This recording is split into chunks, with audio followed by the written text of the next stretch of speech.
Sir ನಮಸ್ತೆ. ಈ ಜಮೀನು ಬಂದು ಆಂಧ್ರದ್ದು ಪರಶಾಂಪುರದಿಂದ ಕರೆಕ್ಟಾಗಿ 8 ಕಿಲೋಮೀಟ್ರ್ ಆಗುತ್ತೆ. ಇದು ಆಂಧ್ರ ಜಮೀನು, ಜನರಲ್ ಪ್ರಾಪರ್ಟಿ.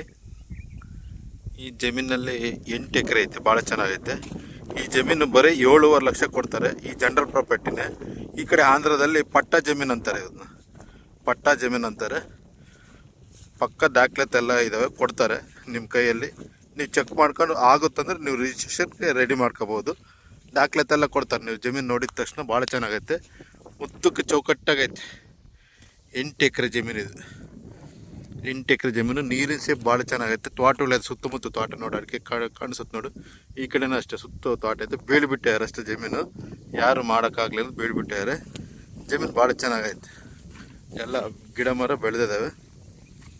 ಜಮೀನು ಭಾಳ ಚೆನ್ನಾಗೈತೆ.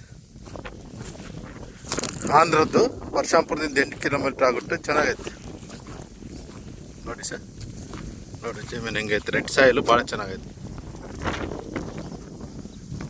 ಸುತ್ತು 7.5 ಲಕ್ಷ 1 ಎಕರೆ ಆರಾಮಾಗಿ ತಗೋಬೋದು. ಪಟ್ಟಾ ಜಮೀನು ಅಂತ ಅಂತಾರೆ ಇಲ್ಲಿ ಆಂಧ್ರದಲ್ಲಿ. ಚೆನ್ನಾಗೈತೆ. ಪರಶಾಂಪುರದಿಂದ 8 ಕಿಲೋಮೀಟ್ರ್, ಪಾಗೋಡ ರೋಡಿಂದ ಬರೀ 3 ಕಿಲೋಮೀಟ್ರ್ ಆಗುತ್ತೆ. ಇದೇ ಜಮೀನು, ಆಂಧ್ರ ಜಮೀನು. ಶೇರ್ ಮಾಡಿ, ಲೈಕ್ ಮಾಡಿ ಸರ್, ಯಾರನ್ನ ತಗೊಳೋರಿದ್ದರೆ. Thank you.